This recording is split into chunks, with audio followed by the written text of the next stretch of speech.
রাজনীতি শাসিত সমাজ তো আমাদের প্রত্যেকটা উদ্বিগ্ন থাকে।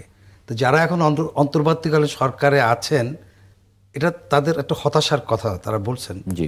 তো পলিটিক্যাল পার্টিগুলি একটা জিনিস আমি বলতে চাই, সেটা হলো যেসব বিষয় নিয়ে বিরোধ, এই বিরোধগুলো তো হওয়ার কথা না। কারণ রাজনীতিবিদরা যদি সত্যিকার অর্থে একটা ঐক্যবদ্ধ রাষ্ট্র চান, ঐক্যবদ্ধ মানবিক রাষ্ট্র গঠন করতে চান, ওনারা যদি সত্যিই একটা গণতান্ত্রিক রাষ্ট্র গঠন করতে চান, তাহলে এই ঐক্যগুলো তাদেরই করা উচিত। অন্তর্বর্তীকালীন সরকার বারবার পার্শ্ব করবে তাদের কেন?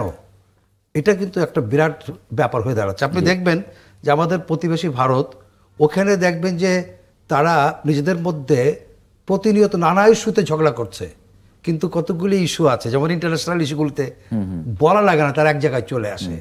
আমরা দেখতে পাচ্ছি যে প্রত্যেকেই দলীয় দৃষ্টিকোণ থেকে রাষ্ট্রের যে স্বার্থ দলীয় দৃষ্টিকোণ দেখার চেষ্টা করছে, কিন্তু এটা থেকে বেরিয়ে আসার দরকার আমাদের।